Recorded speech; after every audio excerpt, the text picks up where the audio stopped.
మనం ఎలాంటి వ్యాపారం చేయాలి అన్నా సో పార్ట్నర్షిప్లో వెళ్ళే వాళ్ళకి ప్రైవేట్ లిమిటెడ్లో స్టార్ట్ చేసిన వాళ్ళకి బిజినెస్ రిజిస్ట్రేషన్ సపరేట్ ఉంటుంది. ఈ బిజినెస్ని మీరు ఎంచుకోవడానికి గల కారణం ఏంటి? సో అట్లా స్టేట్ వైజ్గా రిజిస్ట్రేషన్ సపరేట్ ఉంటాయి, సెంట్రల్ వైజ్గా రిజిస్ట్రేషన్ సపరేట్ ఉంటాయి. సో కంట్రీ వైజ్ నామ్స్ ప్రకారంగా తీసుకునే బిజినెస్ రిజిస్ట్రేషన్ సపరేట్ ఉంటాయి. ఫుడ్ ప్రోడక్ట్ తీసుకున్నాం అనుకోండి, దాన్ని ఎక్స్పోర్ట్ చేస్తున్నాం అనుకోండి, ఫుడ్ లైసెన్స్ తీసుకుంటాం. నార్మల్ ఫుడ్ లైసెన్స్ అనేది వేరు, మరియు ఎక్స్పోర్ట్ సెంట్రల్ ఫుడ్ లైసెన్స్ వేరు. ఒక మధ్యతరగతి కుటుంబంలో ఉన్నటువంటి వ్యక్తులు కూడా ఈ వ్యాపారాన్ని చేసుకోవడానికి అవకాశాలు ఉన్నాయి అంటారా? మనది వచ్చేసి వితౌట్ ఇన్వెస్ట్మెంట్ బిజినెస్ కాబట్టి మనకి ఇన్వెస్ట్మెంట్ అనేది స్టార్టింగ్లో అవసరం పడలేదు. సో ఖాళీ ఒక విజిటింగ్ కార్డ్స్ మీరు అంటే ఎలాంటి వాటికి మీరు రిజిస్ట్రేషన్ చేయించగలుగుతారు? మంత్లీ 3 మంత్స్కి ఒకసారి 2 మంత్స్కి ఒకసారి వాటర్ రిపోర్ట్ కానీ, హైజెనిక్ రిపోర్ట్ కానీ, ఫుడ్ రిపోర్ట్ కానీ,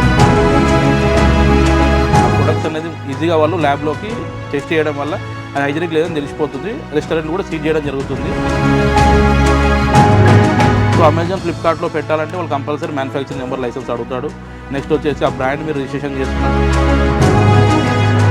కొత్తగా ఛానల్ పెట్టాలనుకునే వాళ్ళు ఎవరైతే ఉన్నారో వాళ్ళకి కూడా మిమ్మల్ని అప్రోచ్ అయితే వాళ్ళకి కూడా పాసిబిలిటీ ఉంటుందంటారు. న్యూస్ అనే సెగ్మెంట్ ఉన్నప్పుడు మనకి క్లాస్ వచ్చేసి 38 ఉంటుంది. ఎంటర్టైన్మెంట్ సెగ్మెంట్ వచ్చేసి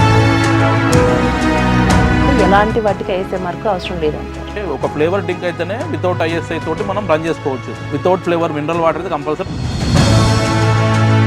ఎవరంటే వాళ్ళు అప్లికేషన్ చేస్తే అప్రూవల్ అనే ఛాన్సెస్ ఉండదండి. ఎందుకంటే దానికి గైడ్లైన్స్ తెలియదు, దానికి అప్రూవల్కి నాలెడ్జ్ ఉండదు.